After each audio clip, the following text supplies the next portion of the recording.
Good morning, everybody. Welcome to another episode of WCM Fireside Chats. My name is Brian Searl with Insider Perks here, as always, with Mr. Ben Quiggle from Woodall's Campground. You need a new title, Ben. I feel like I say the same thing over and over again. Like, can you be chief executive or editor-in-chief or like wizard of the news or something? I can't be chief executive, but we can work on that. Separate division, like there could be a CEO just of Woodall's. You do basically all the work there, right? So, all right, anyway. Yeah. And then Cara Braeutigam from the Canadian Camping and RV Council. And then we've got quite a number of guests here who are going to go around the room, kind of introduce them, or Ben can do that, whichever way it works out.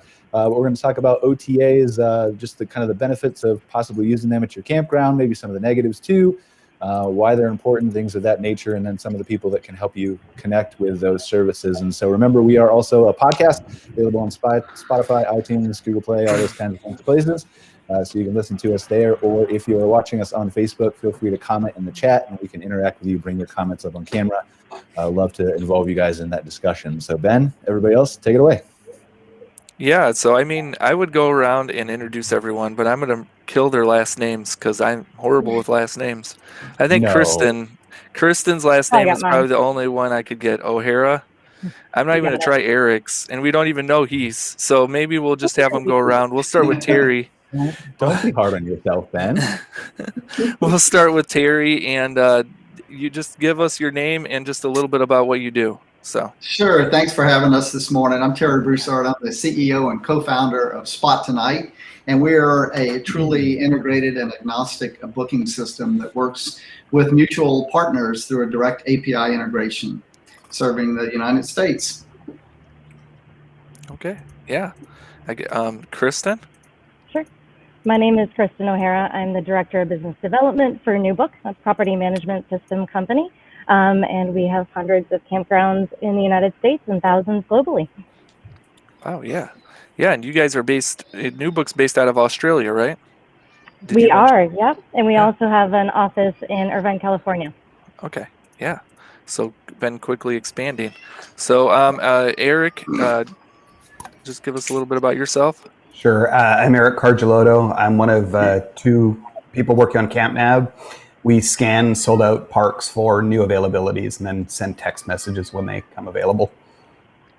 Okay, yeah. Well, it's a fascinating site, so it's going to be really interesting to talk a little bit more about what you do there. And then Heath, since we don't have your last name, you have to, tell us your last name and then what you do. So.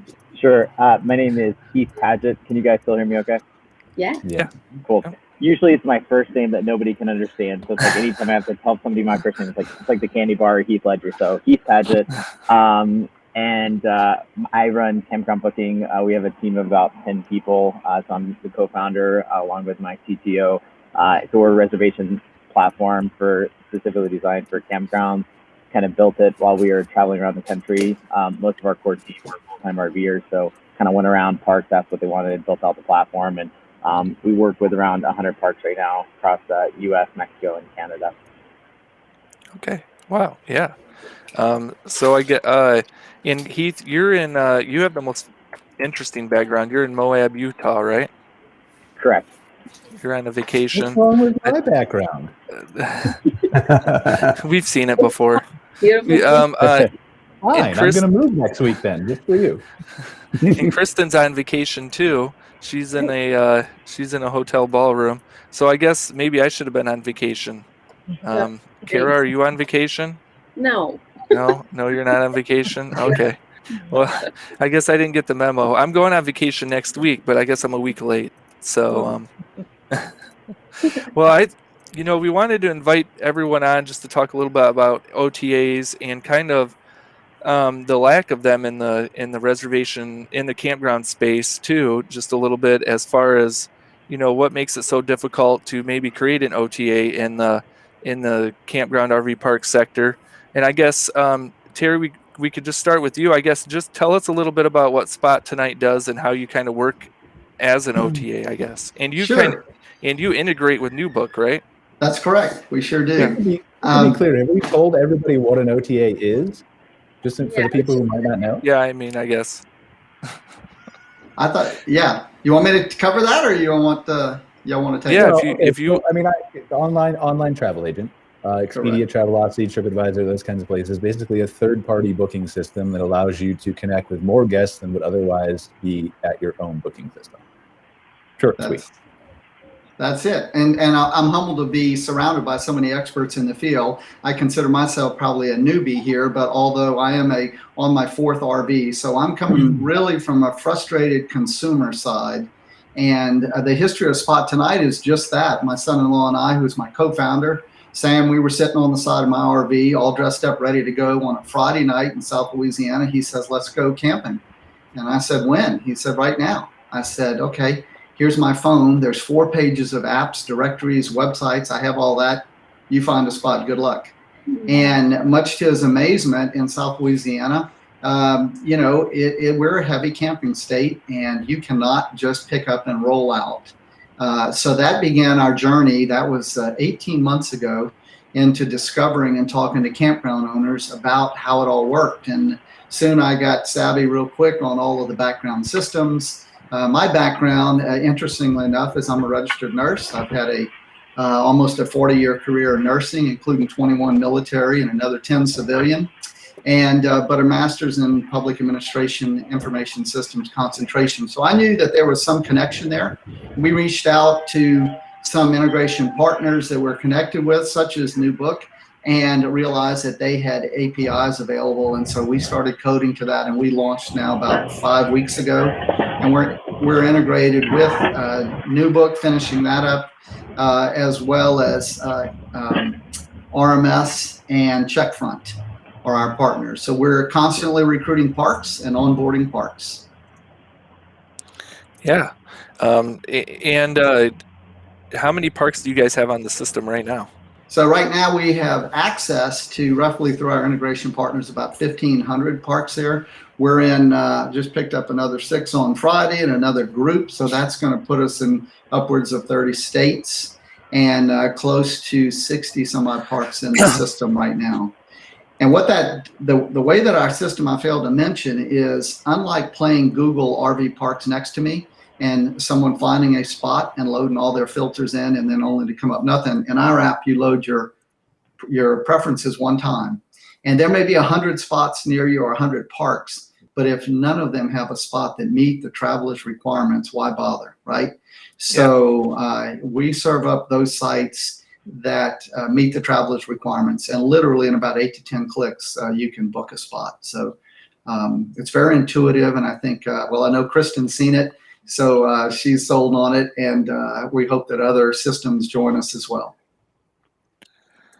I guess, do you guys integrate with anybody outside of a reservation system, like individual parks that maybe, or are you guys just integrating with reservation systems at the moment? Right. There are other ones that do that. We do not do that. We require on that API integration so that the campground manager doesn't have to respond to a text or an email or run back in the, in the purest sense. I tell the campground managers, if a tree falls on spot 1, 2, and 3 and you take it out in your system, it's taken out in our system. So we're subordinate to their platform, and basically are putting that booking availability in a traveler's hands. Okay. I mean, I've talked with so I know of a couple other individuals that I'm not going to name that have started projects to do something like this in the outdoor sector. I think yours might be the furthest along, or the best model so far that I've seen, at least on my end. Maybe there's something out there that I don't know of that's focused, specifically on the outdoor hospitality industry. I guess it's surprising that we just don't see more of this, I guess. What's been your interactions with reservation systems as you try to get them to integrate with your system, I guess? Well, it's been extremely positive. Obviously, we wouldn't have got this far, and we are a very neutral party to the reservation systems. We're very protective of any data that we swap and exchange. So I think that it's a part of building respect with those companies and showing that we are a good partner to partner with. And our team of developers are extremely qualified at what they do and produce very minimal drag on those systems, and we have clean integrations. And so I think that's the key to our successful launch, like I said, nearly 6 weeks ago. I think that they're ready to have a neutral partner help them out along this line. And the fact that we don't charge the parks at all, it's so for those mutual clients, there's no cost at all. And so I think that's, we're all in the same business, right? The reservation industries want to see reservations. The travelers like me want to see easy booking and want to find parks. And if we bring those two customers together in a common app at the click of 10 clicks, it's a wonderful thing. Yeah. I guess, Kristen, now does NewBook have like its own booking platform, or do you guys just go through other booking sites? What? Did you not research NewBook, Quiggle, before the show? Well, I couldn't find any, but I didn't want to assume that there wasn't any, so I'm going to ask Kristen. So I think the biggest thing from my perspective with OTAs is how the property management systems and reservation systems are structured. Our system has the property management that runs your day-to-day of the campground. On top of that is the online booking engine. So that's what pushes out your availability out to the individual website for your campground. What NewBook has in addition to that is what we call our channel manager. And what that does is kind of like the intermediary area between the property management system and any other OTA. And so by having that channel manager, it helps to be able to connect to multiple different booking platforms. One of them is Spot Tonight, could be Expedia, Booking.com, Airbnb, and having that channel manager there is what gives you that ability to push out your rates and availability to multiple different channels at once.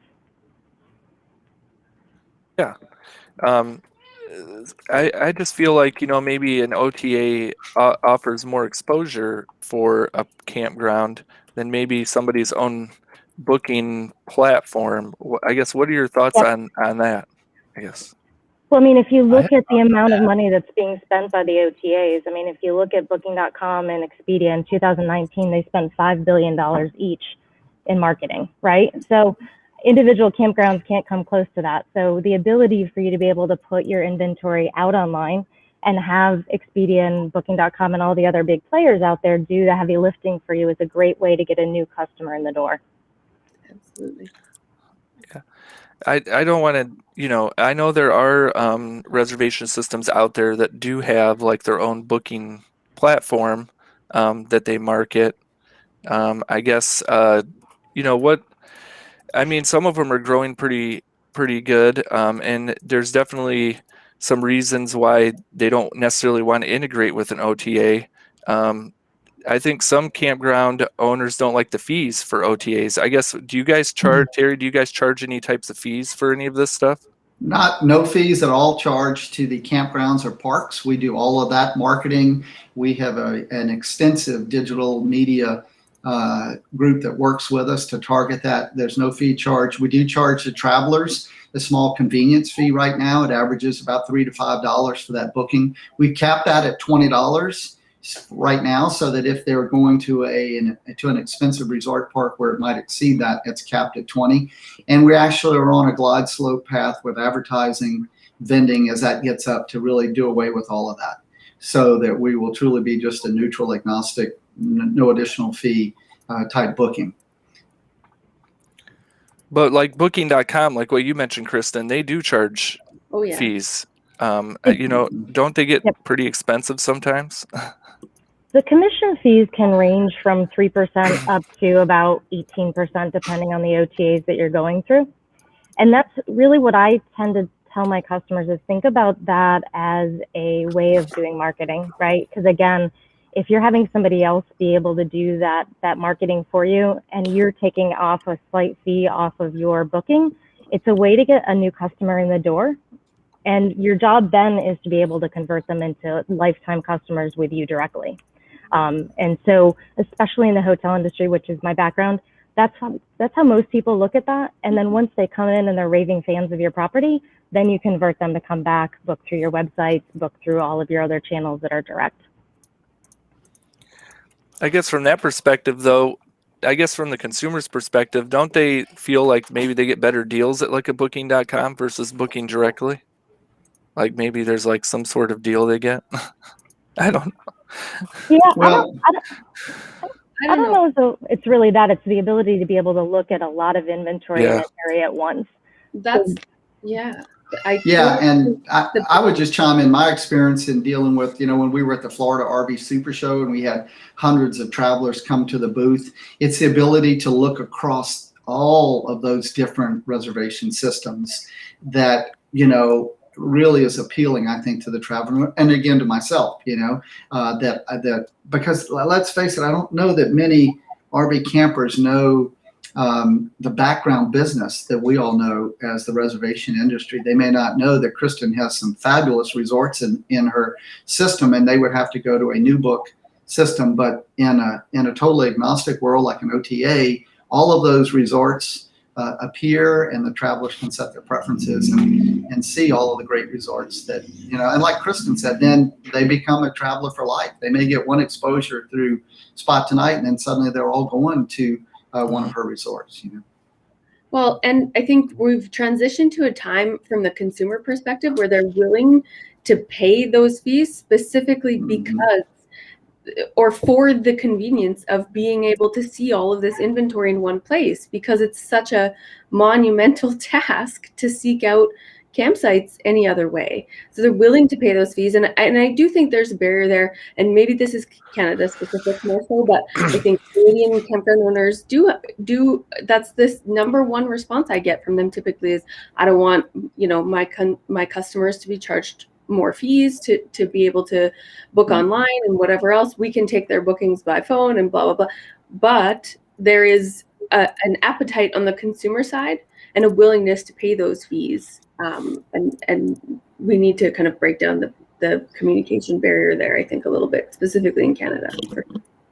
I think I would just add that in my research for the Outdoor Hospitality Conference and Expo, there was a great reference article, and Kristen probably has heard it being in the hospitality industry and as well as the other panelists, that it was about 65% of travelers, I think it was, preferred online booking for their hotels, which then we can also generate contactless check-in because we do have proximity based. So when the traveler approaches a campground, the campground has that ability to have a standard code sent to them, their spot number. They don't have to go to the store and stand behind the gentleman that wants marshmallows and Hershey bars for the s'mores tonight.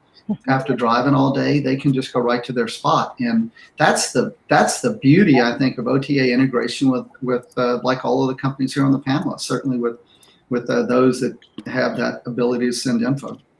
Absolutely. All right, it's been far too long since I played devil's advocate on this show. So since all you guys are all fluffy, happy, go-getter OTA people, I'm just going to jump in here and play the opposite end of the spectrum. Not because I necessarily believe it, but because it needs to be said, right? Because there's opposing viewpoints on both sides of everything. So my first thing is, like you guys are talking about, cool, it's awesome for the consumer to see all of these RV sites in one place and be able to book, and I agree with that. But it's not great from a campground owner standpoint. Why do I want them to see all 7 resorts that are right down the street from me? Why wouldn't I just run Google ads and let them see only my site?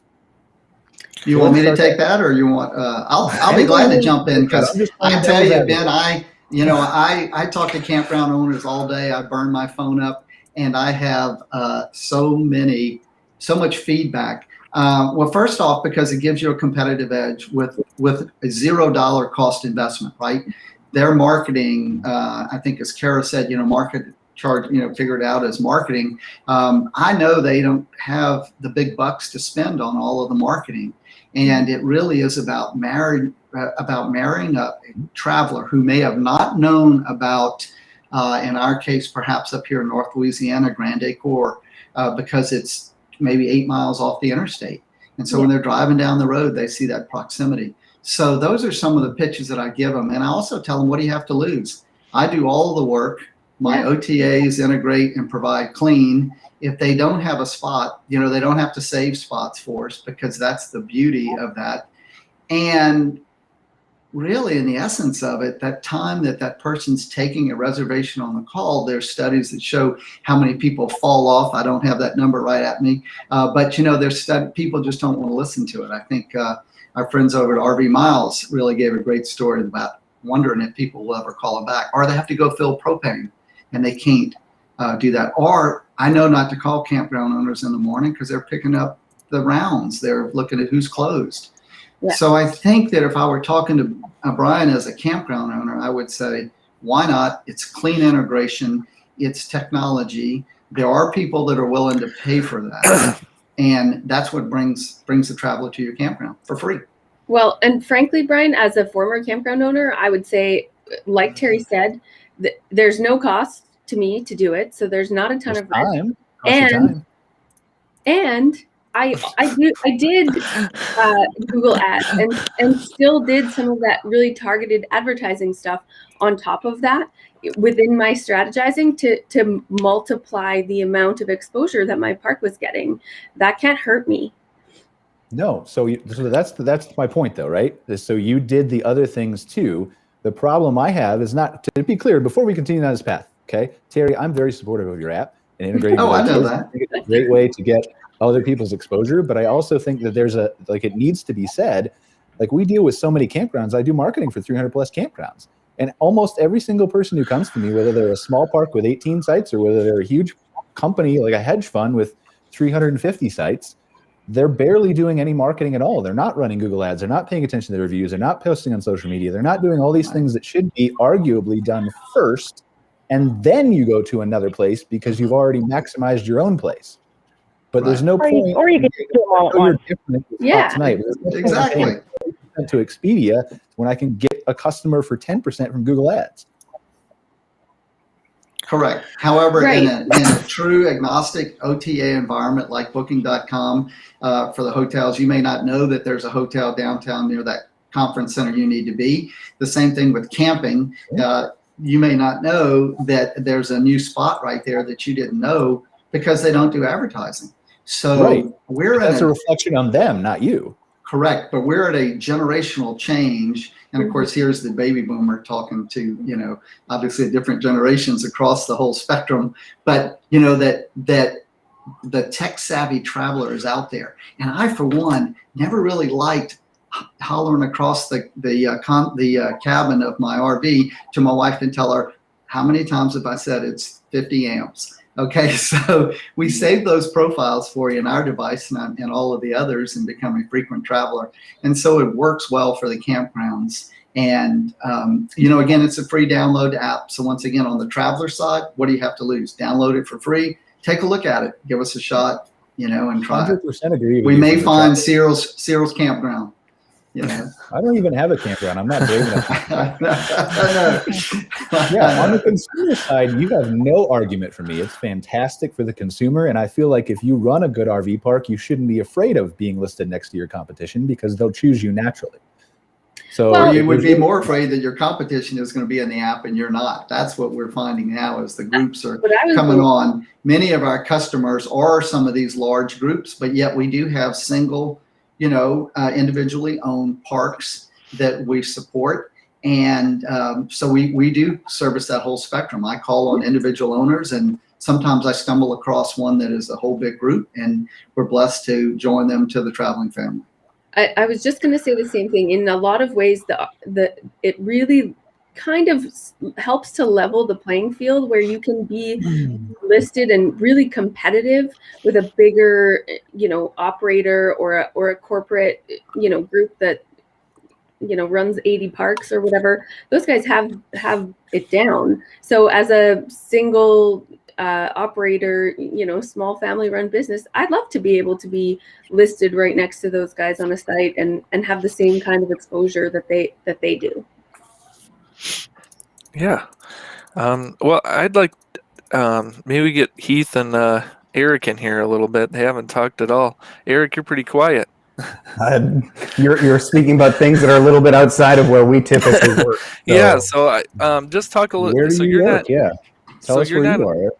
You're not a typical OTA in the sense of like Spot Tonight. I guess just tell us a little bit about CampNab. It's kind of an interesting service that you guys provide, which I kind of wanted to dive into a little bit too.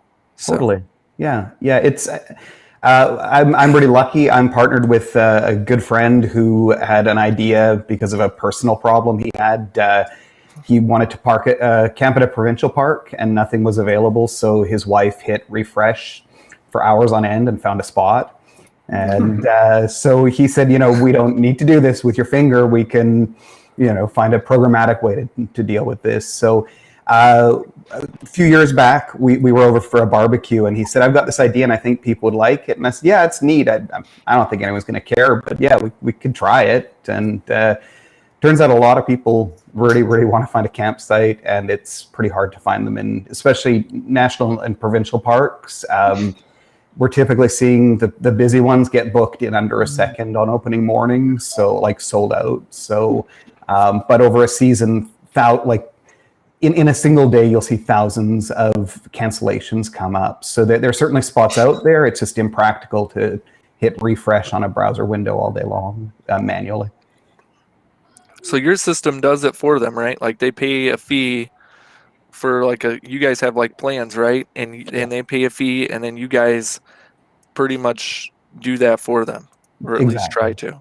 Yeah. So it's actually funny, just while preparing for this, I was getting alerts for a campsite for this Friday, and I said to my wife, I could book it, but I got to get on this show, so I missed that one. But something else should pop up. But yeah, they can sign up for a single scan if they'd like, or they can scan on a plan. We run them monthly or annually, depending on what folks prefer, and then those vary by tier. So you can run more scans or more frequently or what have you. So do you only work with public parks then, or do you work with private parks too? Or?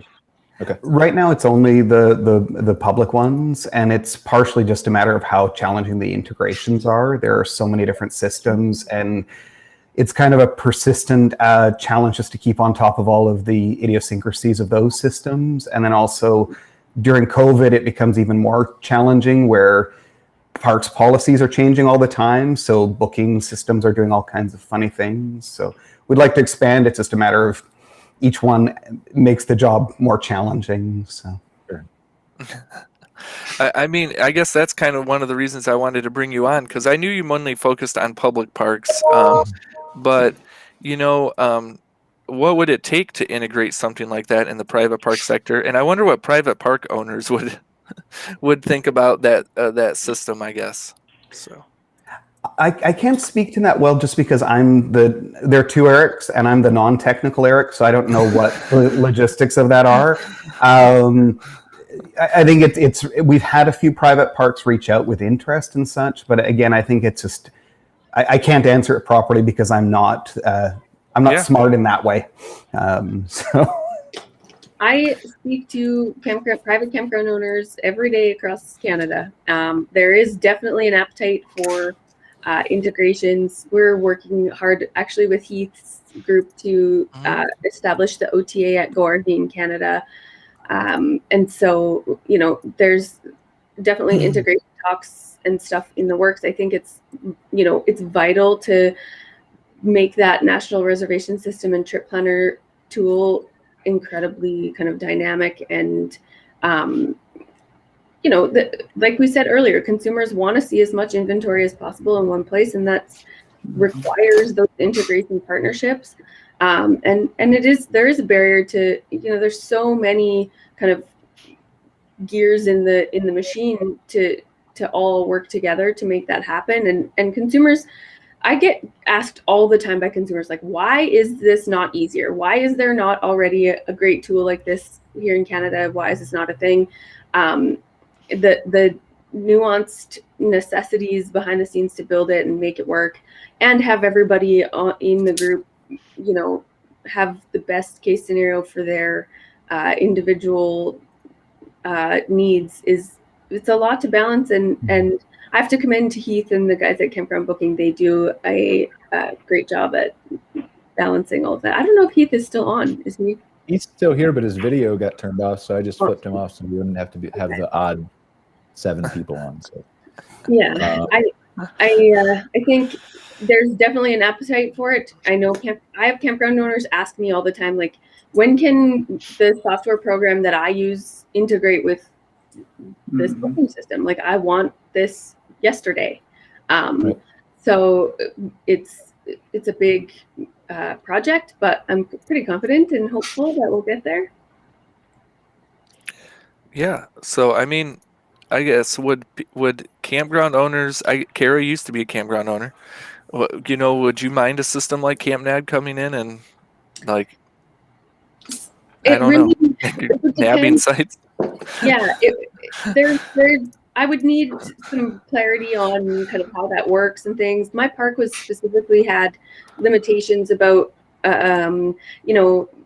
site sizes and what types of RVs could fit where and things like that. We would have to have some pretty strict parameters in place to make that happen. But I do think, those tech guys who know much more than me can set up those scan systems pretty efficiently nowadays, I think, to be able to function within those parameters and feed those sites to folks specifically who fit them.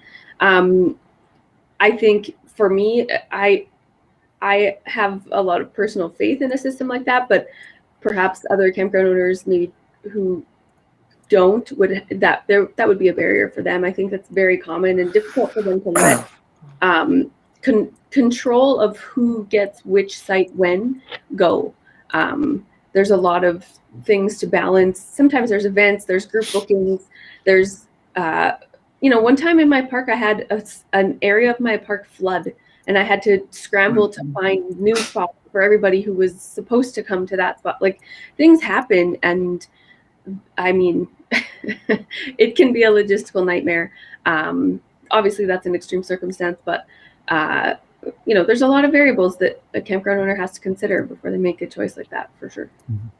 I should note that with a product like ours, it's a little bit different in that we don't do any of the booking whatsoever. All we are is a notification service. So effectively, all we're saying is if someone wants to specify with their filters that I need a space for an RV of this length at this park on this date, we simply tell them when it's available, and then it's up to them to do the booking. So, How do you make revenue, Eric? I'm sorry, I missed that, Brian. How do you make your revenue off of that? It's a fee that is paid by the user of the system. Oh, that's right. Okay, I forgot. Yeah, they were paying the membership. Yeah. Okay, so here's another business idea for you, right? So you don't want to do the APIs and stuff, or you can't, or it's not logistically possible, or whatever, for all the reasons you talked about, right? With the private park, for now, anyway. So if they're coming to Camp Nab, as I understand it, basically to get provincial and state park sites and national things and stuff that are in high demand, and they're probably sold out, right? If they get to the point where they're looking for a place and it is totally sold out, why don't you form a partnership with a state national association like Cara and the Canadian Camping and RV Council that lists their members' parks on your site as a backup? Oh, sorry, your search is full. Here's links to the other members in the area of the association. Then you can track those and actually show people that they're generating revenue from you and charge a association and or the parks to be listed there without doing direct booking. Yeah, I think that's a good idea, and it's something we've discussed as well. Ultimately, at this point, it's just been a matter of trying to keep our core business functioning as well as possible. But I think it's kind of an obvious next step is to be able to drive some of that traffic and also give campers an option if they can't find what they're looking for through our service. Brian charges a fee for any ideas that he comes up during the show that people utilize in their own business. So he'll be contacting you afterwards to go through the details. Yeah. I make millions off of the bear idea. I just want to let you guys know. So. Hey, I wanted to go back to one of Cara's comments there about being concerned from a park owner perspective about the automation that's kind of coming at those guys. These integrations are extremely clean with, like with New Book and our integration partners. I can put a 55 plus age-based traveler in a 55 plus age-restricted park in a 20-foot trailer with a right side slide out. That we get that specific. Who wants bocce ball? We can literally do that, or one that wants a zip line. So so I would just say to the park owners, again, the automation is it's just bound to happen, and I'm sure the same with Heath at Campground Booking. They get very specific on the filters and the clean exchange of data. It's quite remarkable. I think that's one of our barriers now is establishing that confidence from the campground owner side, and I think we're working hard to do so, and they are really starting to see that benefit to their business. So we just have to kind of keep talking about it and continue demonstrating success at he has some great numbers from parks that have great booking response through those tools already. And as long as we kind of continue demonstrating that, I think, there's no way to stop it from continuing to grow and get better. So I do have a question, Terry. How do you actually track and tell the campgrounds that the reservations are coming through you besides the fee? Is there a way that they can see like analytics, Google Analytics, or conversion tracking? They actually shows up on their booking screen as a Spot Tonight reservation, and we pass a payment token to show it is paid and guaranteed by Spot Tonight, and so it's a clean data exchange. We can't begin to go out to our integration partners and pass a partially complete reservation, or that would be the end of it. I mean, nobody would want to use this because you'd have campers arrive with incomplete data. So as we built this, we have discovered, okay, we really need to know this, that, and the other if we had things that were missing, and our coders were able to address it. And so I think we're really within a couple of weeks of new books completion there of full integration for that system, and then we continue to look to the next system. And then from the property management system side, once a reservation comes in, because we integrate with hundreds of OTAs globally, all different industries. Once a reservation comes in, it drops in as a reservation, and it just is a field there that tells us where the reservation came from. So Spot Tonight, Airbnb, Expedia, all of those. So it drops in just like it would off of their own booking website into the system. Because it's an API. That's what I had forgotten about the API. So yeah, I'm thinking about like tracking ads and not having that direct funnel. So yeah. Okay. Well, I guess Heath, we haven't really spoke with Heath at all. So I guess he turned off his camera. He was shy. He's got a different background now too. He went inside. So I think I like the other background better. But this one looks pretty nice too. But yeah, we can hear you. I guess just give us a little bit. So just give us a little bit about what you guys do with Go RV in Canada and how you're trying to help them integrate, I guess. Sure. So our core focus as a company has been on the reservation system side. So 90+% of our attention is really just on, in a lot of ways similar to, a new book focus, where we're focused on serving campgrounds, helping them run a more efficient park, increase revenue, save time, so they're not doing any phone calls. But part of when we looked at the space a few years ago, it was like, hey, there's a lot of really great camping review sites and other people out there who effectively are driving millions of views and lots of campers to parks like Campground Reviews, sites like Go RV in Canada that are a great resource for people who are planning trips. And there's not really a way to complete the loop.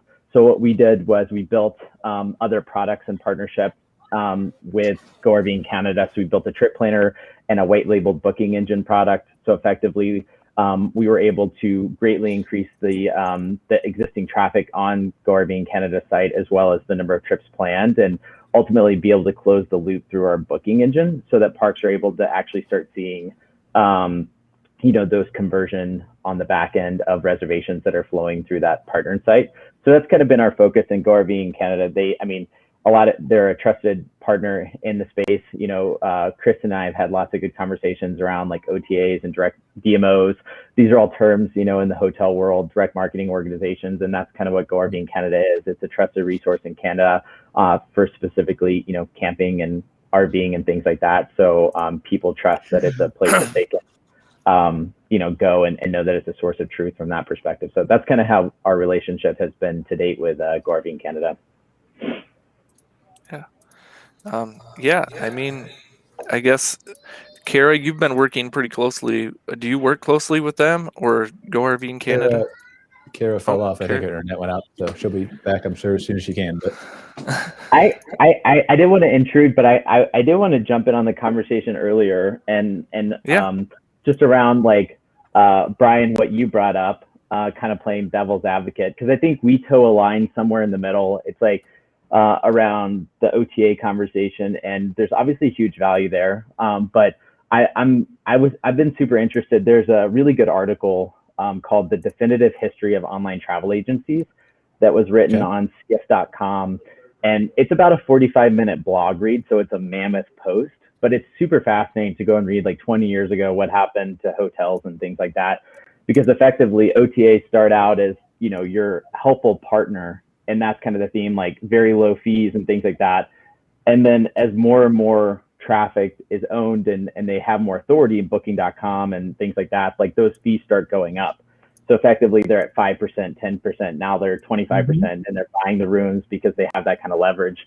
And so now there's kind of this movement on the back end of that, which is a lot of hoteliers coming together and say, hey, it's all about book direct. Like if you look at a lot of campaigns that many hotels are doing now, you go to their website, it's like book direct here for the best rate, and effectively trying to, and hotels can do that in a lot of ways because they have their brands and they're not mom and pop for the most part. But I think that that's an interesting kind of conversation to figure out like what's going to happen in the campground space. Is it going to be marketplace driven, where you have somebody that owns the inventory on both the consumer and the inventory side? Is it going to be OTA driven, you know, or is it going to be a smattering of all the above? So Kristen, I think you probably on this call have the most experience in the OTAs. I don't know what your thoughts are on that. Yeah, no, I mean, listen, I've played in this space for a long time. I was in hotels when OTAs started kind of taking over, and I've seen kind of the all full circle. You know, I guess the question I would have back to everybody is, when you're booking a hotel, where do you go? And I'm curious to hear everybody's response to this. When you decide, like, I'm just north of Fort Lauderdale, we're on spring break with the kids. When you're trying to plan a vacation, let's say you're, you know, a lot of you RV, but everybody stays in a hotel every once in a while when it's not COVID. Where do you go? So Brian, that would be my question to you. When you're going to a hotel, where do you go to? Because I'm a Marriott.com, because I'm a platinum elite and I get grades and all kinds of stuff. Okay, perfect. Where does everybody else go? I go to Google. I mean, I pretty much Google everything. And then I use their Google Maps thing to search out different things. I mean, that's just what I go to. Gotcha. So that makes sense. Heath, sorry. We do IHG or Marriott because we're reward members. So if there's that hotel in the area, that's where we go as well. Do you go to those websites, or do you go to Google and see which Marriott is around that area? We go to that specific Marriott.com and go to that portal and log in, and see how many points we have and how many nights we can get and stuff like that. Yeah, I do that too. Eric? You're going to hate me. I go to Expedia and check what's available, and then I go directly to the hotel. That's what I do. Yeah, I find if something goes wrong, I figure it's easier to deal directly with the hotel than the OTAs. So. Gotcha. Terry, I think I left you out. Yeah, that's okay, because I don't get to travel much, right? No, I do. I start with a lot of Google. I like to look at maybe it's my military background. I like to look at the earth around the place and see what hotels are near there and see what the risks are. And, and then I find that particular park, or I do, an Airbnb or something like that, again, OTA. Gotcha. So when I go to look for some place to stay, I do go to Google first, and I look to the area and I see the hotels that are around there. I'm a Hilton Rewards member, so I always try and book through Hilton if I can. But I also go in, I'm looking at Kayak, I'm looking at Expedia, I'm looking at all the different channels just to see what the trends are. I know there's rate parity across all of those, so I know that they're always going to have the same rate no matter what channel I'm on. But using those as resources is really key. And I think that there's just so many customers that use them on a regular basis. A lot of them that aren't from the travel industry, that don't know all of the benefits of that. So you're getting a customer base out there that's just, I think, kind of important for you to be able to have some sort of sight lines over to that.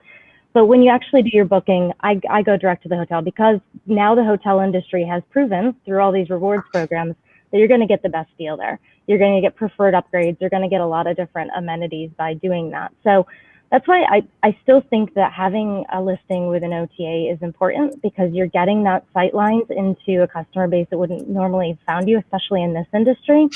But when you're looking to bring in that booking, you're looking to try and get them direct. Either you get them direct the first time where they book with you direct, or they come secondarily to do that. What I like about Spot Tonight is it really kind of mimics Hotel Tonight. And so when people are traveling last minute, it takes that last minute inventory and really helps to book that, which is, I think, really important when you're an RVer. You're on the road, you're trying to find something nearby.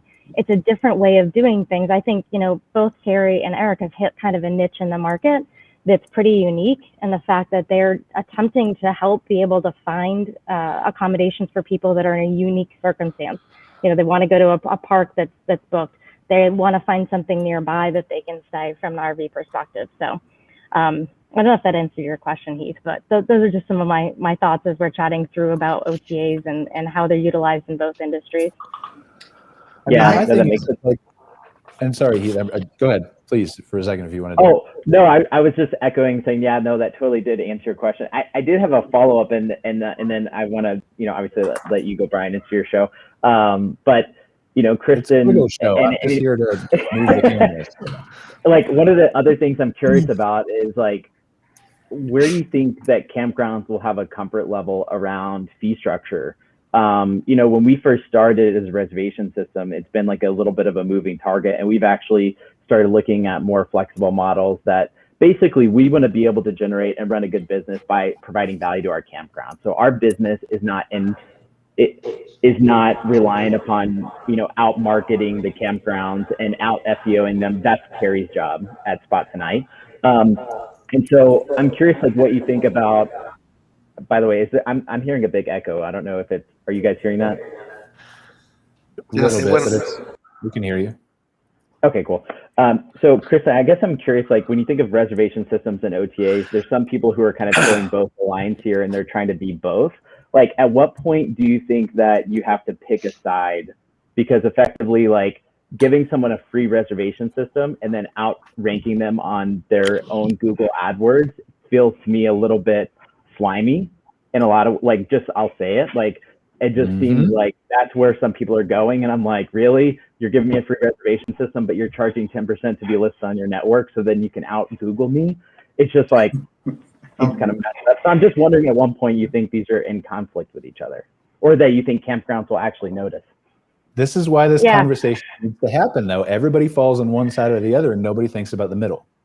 Yeah. Well, I would say that we're in the middle, because here's what we do. We give you the tools to run your business. So with our system, we give you a way to run your property. We also give you a way to be able to put your bookings on your website. If you decide to, you can use the channel manager to push your inventory out to all of these OTAs, whatever is important to you at that moment. So in my opinion, and that's how all of the hotel industry has always been, is we always give you the tools to be able to do what you need to do best. You are the campground owner. You know your campground better than anybody else. You know your market better than everybody else. You know what kind of bookings that you want to come in. So in my opinion, I think that's the best model. I think that you should be able to give people the tools to do their job, but not mandate that they have to do anything outside of that. Oh, I completely agree with that, Kristen. Like, I think that's the best model forward. Like, because I can toggle on and off that channel manager if I want. Like, when I'm saying, like, devil's advocate or not devil's advocate, I think that the more exposure you can have, the more places you can have it, the better. But I don't think people should be relying on, like, I'm just going to turn on Spot Tonight and then I don't have to do anything else and my marketing's done for the year. Just like they did for 40 years with, I'm going to put an ad in Good Sam and I'm going to walk away and my marketing's done for the year. Right. Like, we're fighting this battle 10 years later after I started my company. Like, I was looking at a client this morning that spent $1,000 in Google Ads last month, and I can prove through online advertising only, not even phone calls, that they made $18,000 as a result of that. $1 to 18, and they still won't spend more money on Google Ads. Yeah. But they want to do Rover Pass, and they want to do, like, this site and that site and this site and that site and this site.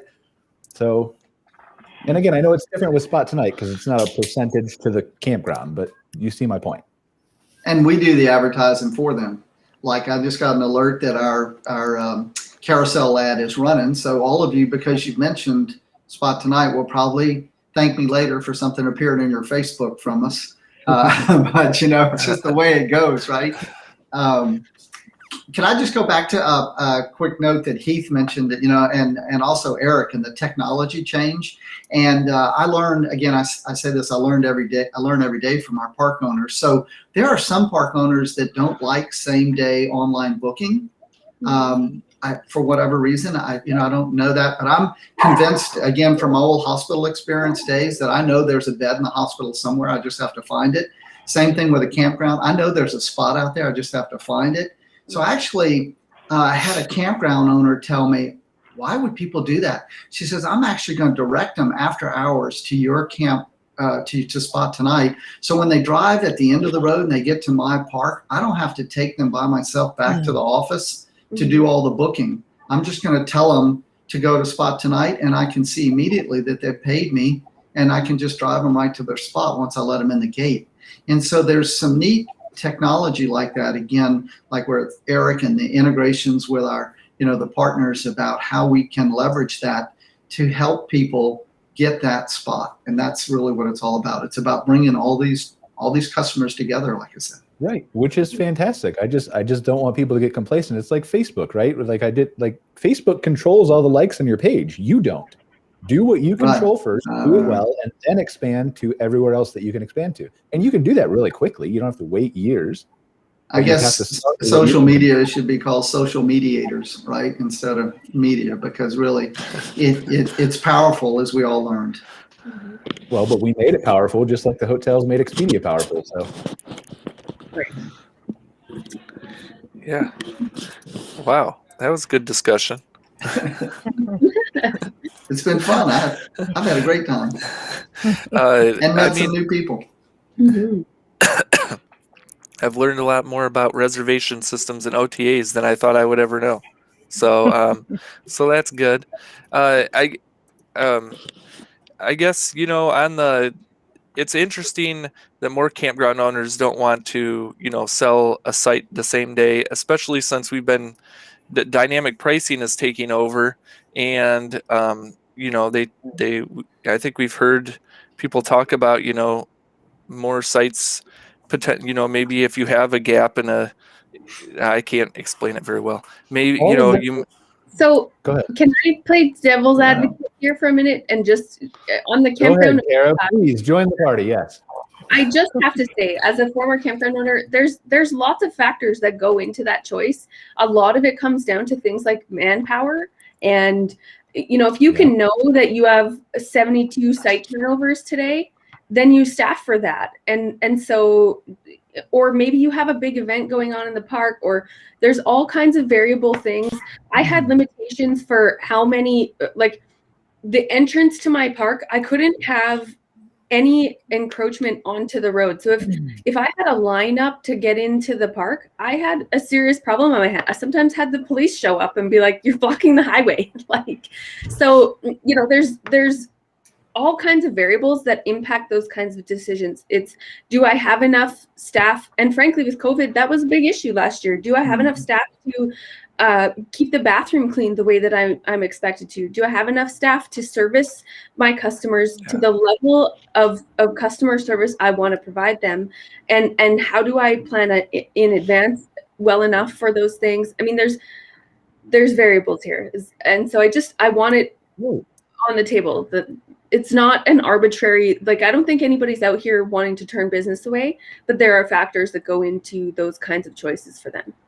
Right. I think what I was going to say is the change in the trust with everything, right? There's so many different, I can hear it in my head, right? All the forums that we're in on Facebook, people saying that I don't want to accept a guest last minute because, like Cara said, there has to be the staff, but I don't want to sit in my office till 10 o'clock at night. I don't want to have to worry about security or guiding. They don't know that the technology from Terry is available to make that basically autonomous, and they've never experienced it. So even if you tell them that, they haven't seen it work with their own eyes. This is not a campground owner thing. This is a change thing for anybody. Yeah.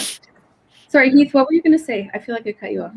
Oh, I was just going to say that I think maybe my latency back because I can't jump in as quickly as Brian. Sometimes that changes too. So I don't think that a lot of campgrounds is like a hard and fast rule. It's like I know some of the parks will go and toggle that in maybe on peak season or what have you. So I think it's one of those things that's like those are constantly moving targets for campgrounds, and their processes are going to change, and and they'll reevaluate them. So it's like, hey, how many people did we come in last minute? And also I think if a lot of parks aren't used to online reservations and don't have they don't realize a lot of those processes have been automated for them, then they're thinking last day bookings, oh my gosh, this is going to require so much work, versus, having a tool that, sends out automated emails after the fact so that you don't need to have somebody there. It may take some time for those things to change. That's just my perspective. Totally. It's so much about establishing that confidence in all of these tools. And the only way we can kind of continue to do that is have these kinds of conversations, and also, get more and more campgrounds to jump on board. And that's happening because there's such an appetite from consumers for that automation, for those online bookings. The consumers are going to speak with their dollars. I say this all the time. They're going to go to the parks that give them the services and efficiency and stuff that they want, and so that will motivate more and more operators, I think, to put dip their toes in the water and test things out for themselves. Yeah, I mean, it's all about hard data and the availability that it is for you to show that campground owner that it's working, whether it's in person with a no hassle overnight, or whether it's through a data and Google Analytics that says whatever. And so APIs is the way to go. I mean, it's like there's so many people who manually manage the reservations on Airbnb, right? Well, I don't know what the percentage is on Airbnb, 20, 30, I don't know, whatever the percentage is. Booking.com, whatever example you want, but it's all manual. So what you don't know is whether, Airbnb is bringing me traffic to my cabins, but could I have got that traffic or that reservation for 15% if I had run Google ads? And you just, like, the numbers and the data is there if you integrate it right and use APIs and things like that. But campground owners don't know this. They don't understand it.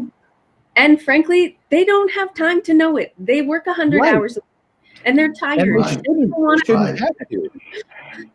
Right.